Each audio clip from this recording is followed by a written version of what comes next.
जय श्री राधे, जय श्री कृष्ण। मंदिर श्री बंसी वाले महात्मा यूट्यूब चैनल की ओर से हम आप सभी भक्तों का हार्दिक अभिनंदन करते हैं। आज हम आपको सुनाने जा रहे हैं श्रीमद् भागवत महापुराण के 7वें स्कंद के 13वें अध्याय की परम पावन कथा। इस अध्याय का नाम है यति धर्म का वर्णन और अवधूत प्रहलाद संवाद। बोल श्री राधा कृष्ण भगवान की जय। आज की इस कथा में देवऋषि नारद जी ने धर्मराज युधिष्ठिर से यति धर्म का वर्णन किया है और प्रहलाद जी महाराज की बड़ी सुंदर कथा सुनाई है। तो वो कथा इस प्रकार है।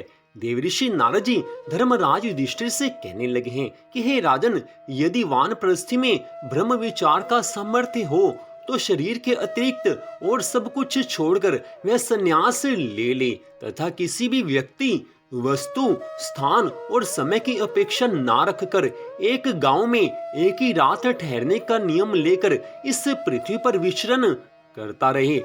सन्यासी को चाहिए कि वह समस्त प्राणियों का हितैषी हो, शांत रहे, भगवत चरणों में उसका मन लगा रहे और किसी का आश्रय ना लेकर अपने आप में ही रमे और अकेला ही विचरण करता रहे। असत्य प्रतिपादन करने वाले शास्त्रों में प्रीति ना करे, अपने जीवन निर्वाह के लिए कोई जीविका ना करे, केवल वाद विवाद के लिए कोई तर्क ना करे और संसार में किसी का भी पक्ष ना ले, शिष्य मंडली ना जुटावे, बहुत से ग्रंथों का अभ्यास ना करे, व्याख्यान ना दे, बड़े बड़े कामों का आरंभ ना करे।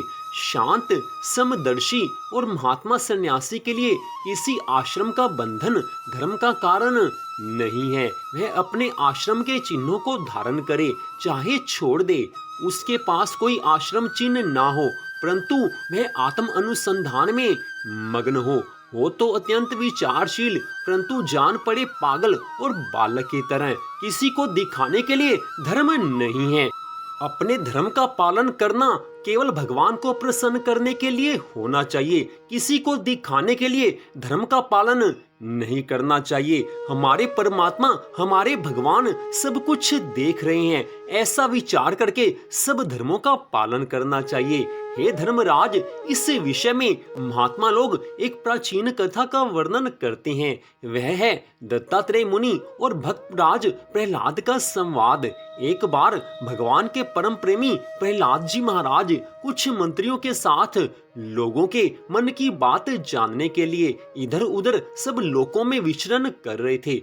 उन्होंने देखा कि साहा पर्वत की तलवटी में कावेरी नदी के तट पर पृथ्वी पर एक मुनि पड़े हुए हैं। उनके शरीर की निर्मल ज्योति अंगों के धूलि दूषित होने के कारण ढकी हुई थी। उनके कर्म, आकार, वाणी और वर्ण, आश्रम आदि के चिन्हों से लोग ये समझ नहीं सकते थे कि वे कोई सिद्ध पुरुष हैं या नहीं।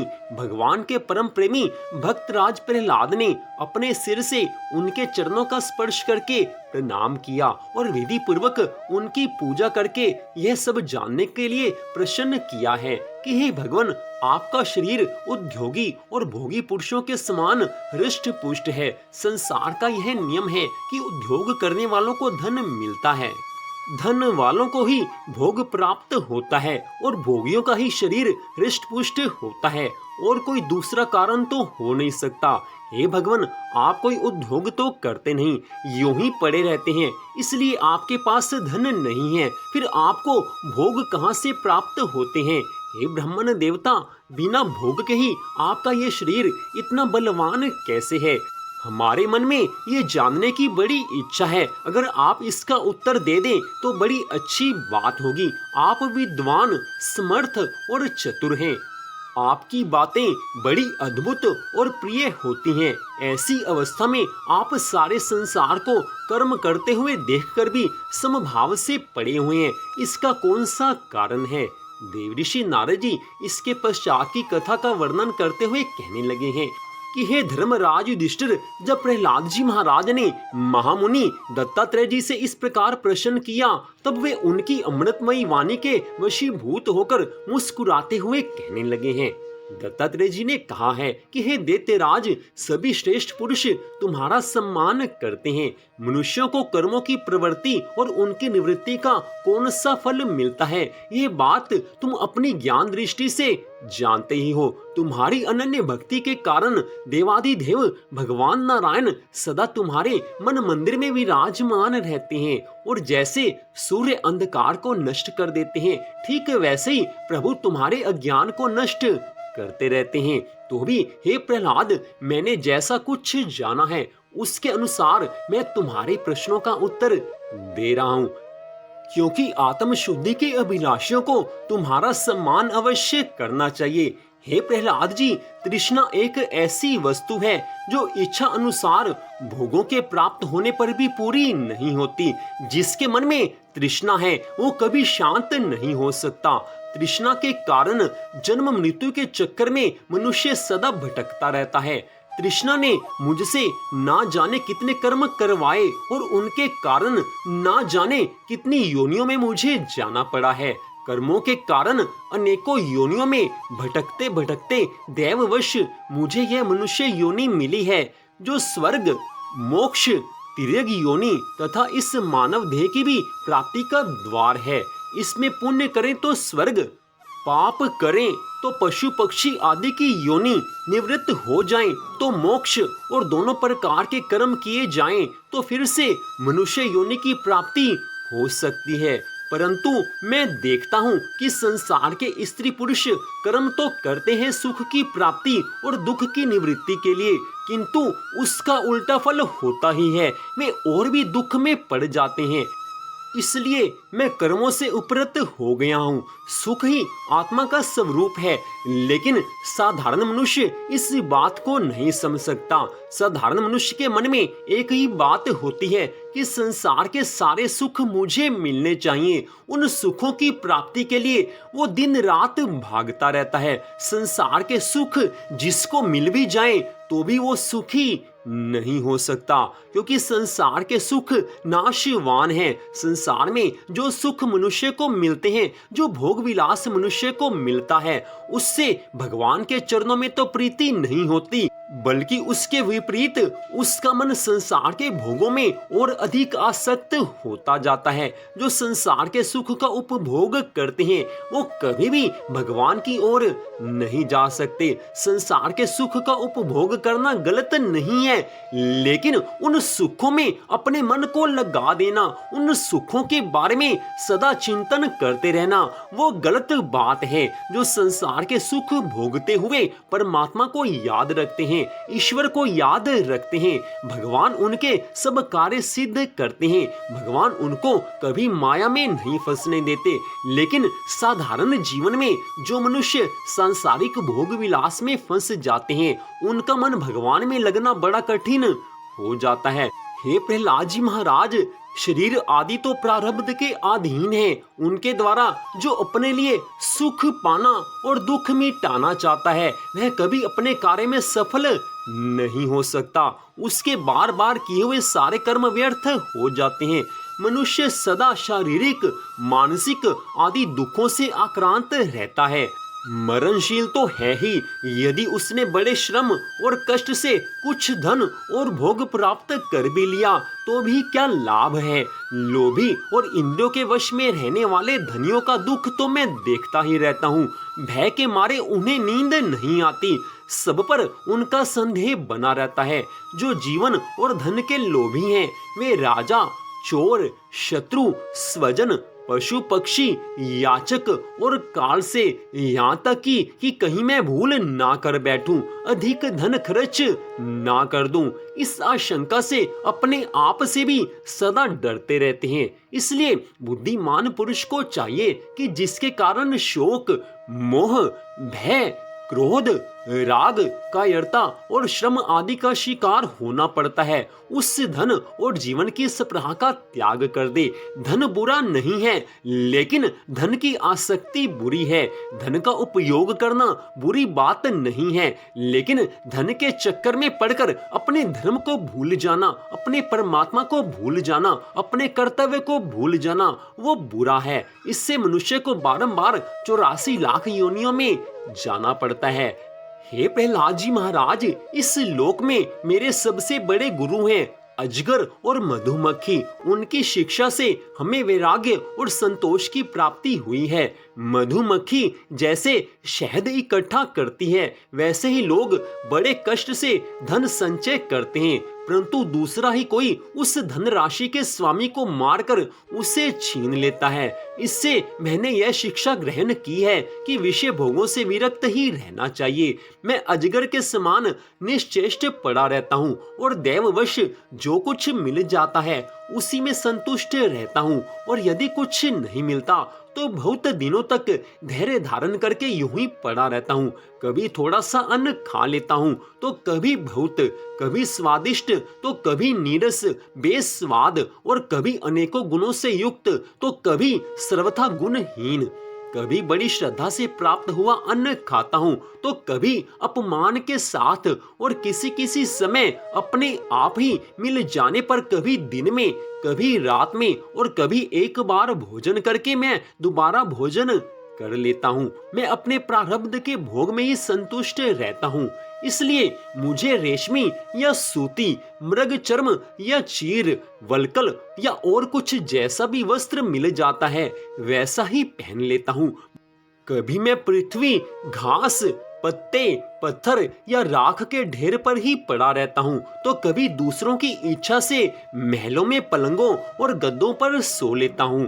हे दैत्यराज, कभी नहा धोकर, शरीर में चंदन लगाकर, सुंदर वस्त्र, फूलों के हार, गहने पहन, रथ, हाथी और घोड़े पर चढ़कर चलता हूँ, तो कभी पिशाच के समान बिल्कुल नंग धड़ंग होकर विचरता हूँ। मनुष्य के स्वभाव भिन्न भिन्न होते ही हैं, अतः ना तो मैं किसी की निंदा करता हूँ और ना किसी की स्तुति करता हूँ। मैं केवल इनका परम कल्याण और परमात्मा से एकता चाहता हूँ। हे प्रहलाद, सदा एक बात को याद रखना, जैसे मेरे सबसे बड़े गुरु अजगर और मधुमक्खी हैं, जो मैंने इनसे शिक्षा ली है उस शिक्षा को तुम भी ग्रहण कर सकते हो। मधुमक्खी शहद को इकट्ठा करती है, लेकिन उस शहद को कोई दूसरा ही उपयोग में लाता है। मधुमक्खी जिस शहद को इकट्ठा करती है उस शहद के ऊपर उसका कोई अधिकार नहीं रहता। इसलिए मनुष्य जितना मर्जी धन इकट्ठा कर ले,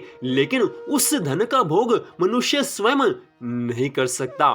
इसलिए जीवन में अगर परमात्मा ने धन दिया है तो धन का उपयोग दान इत्यादि कर्मों में करना चाहिए। धन को केवल अपने पास सुरक्षित नहीं रखना चाहिए। जो धन दबाकर सुरक्षित रखा जाता है कभी उपयोग में नहीं लाया जाता, वो कभी ना कभी नष्ट हो ही जाता है। या तो मनुष्य उस धन को छोड़कर मृत्यु को प्राप्त हो जाएगा, या फिर वह धन कभी ना कभी अपने आप नष्ट हो जाएगा, क्योंकि उस मनुष्य के परिवार में जो आने वाली पीढ़ी में जो संतान होगी, हो सकता है वो उस धन का गलत उपयोग कर ले।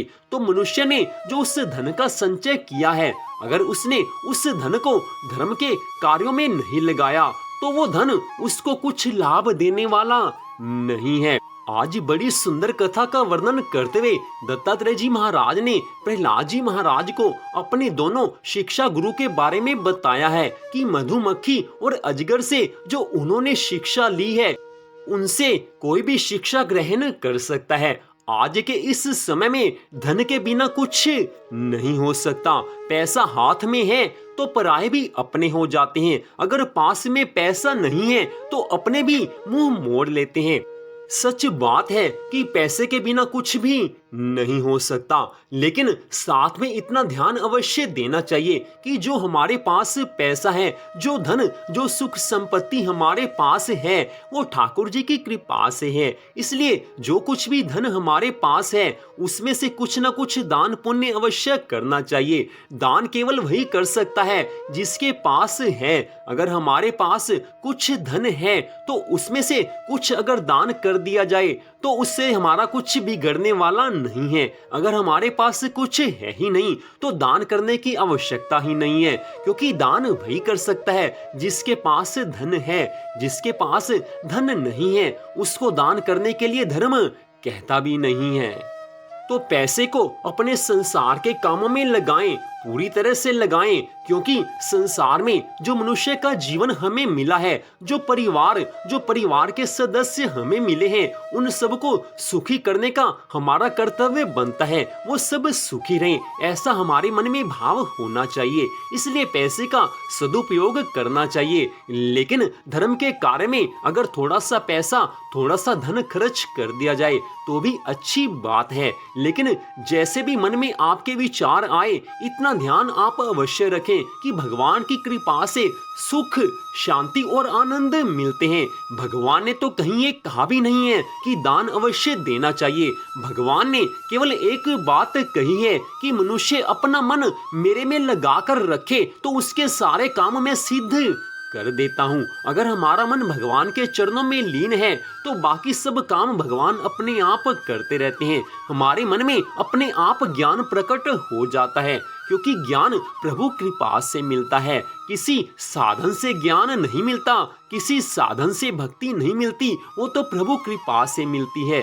जो भगवान की भक्ति हमारे मन में आई है, जो भगवान के प्रति हमारे मन में प्रेम है, वो ठाकुर जी की कृपा से है। हम तो केवल कोशिश कर सकते हैं, हम भगवान की कथा सुन सकते हैं, लेकिन हम ये नहीं कह सकते कि भगवान हमें मिल जाएंगे। कथा हम सुनते हैं तो भगवान प्रसन्न होते हैं, हमारे ऊपर कृपा करते हैं। भगवान कृपा से मिलने वाले हैं, साधन से मिलने वाले नहीं हैं। लेकिन भगवान की कृपा उस पर होती है जो पूरी सच्ची श्रद्धा भावना के साथ सब साधन करता है, कथा सुनता है, भगवान के नामों का जाप करता है, धर्म कर्म के नियमों का पालन करता है। तो ये सब कर्तव्य हमारे लिए हैं। इन सब धर्मों का पालन हमने करना है, लेकिन भगवान मिलेंगे तो अपनी कृपा से मिलेंगे। अगर हम इन धर्मों का पालन करेंगे तो भगवान अपने आप हमारे जीवन में सुख, शांति, आनंद लेकर आएंगे और इस मनुष्य जीवन के बाद भगवान हमें मोक्ष भी दे देंगे। तो सदा याद रखें, धर्म के सब कार्य करने हैं, लेकिन भरोसा परमात्मा की कृपा का रखना है। हम धर्म के काम करते हैं, हो सकता है उसमें कोई गलती रह जाए, कोई त्रुटि हमसे हो जाए, इसलिए भरोसा तो केवल प्रभु कृपा का रखना है। अगर हम थोड़े से भी धर्म का पालन कर लेते हैं तो भगवान की पूरी कृपा आ सकती है, क्योंकि मनुष्य की श्रद्धा भावना को भगवान देखते हैं। अगर हमारे मन में श्रद्धा भावना है तो भगवान अपने आप कृपा करते हैं और उधर फिर से श्रीमद् भागवत महापुराण की कथा में प्रवेश करते हैं। उस कथा को सुनाकर दत्तात्रेय जी महाराज कहने लगे हैं कि हे प्रहलाद जी महाराज, मेरी यह आत्मकथा अत्यंत गुप्त और लोक और शास्त्र से परे की वस्तु है। तुम भगवान के अत्यंत प्रेमी हो, इसलिए मैंने तुम्हारे सामने अपनी इस कथा का वर्णन किया है। देवऋषि नारद जी आगे धर्मराज युधिष्ठिर से कहने लगे हैं, हे महाराज, प्रहलाद जी महाराज ने दत्तात्रेय मुनि से परमहंसों के इस धर्म का श्रवण करके उनकी पूजा की और फिर उनसे विदा लेकर बड़ी प्रसन्नता से अपनी राजधानी के लिए प्रस्थान किया है। तो इस प्रकार श्रीमद् भागवत महापुराण के 7वें स्कंद के 13वें अध्याय की कथा को आपने सुना। इसमें स्पष्ट बताया गया है कि जिसका मन भगवान में लगा होगा उसको भगवान अपनी कृपा से सुख, संपत्ति, आनंद दे देते हैं। हमारे संसार के सभी कार्य भगवान के हाथ में हैं। हमारी खुशियों की डोर ठाकुर जी के हाथ में है। इसलिए ठाकुर जी पर विश्वास करके सदा धर्म में जीवन जीना चाहिए, पाप कर्मों से दूर रहना चाहिए। यही इस कथा का सारांश है। तो इस कथा को सुनने के लिए आप सबका हार्दिक धन्यवाद। भगवान श्री राधा कृष्ण कृष्ण जी की श्रीमद् भागवत महापुराण की कृपा सदा आप सब पर, आपके परिवार पर बनी रहे, इसी मंगल कामना के साथ जय श्री राधा रानी सरकार की, जय श्री कृष्ण भगवान की, जय श्रीमद् भागवत महापुराण की, जय श्री सुखदेव जी महाराज की। जय जय श्री राधे, जय जय श्री राधे, जय जय श्री राधे श्याम।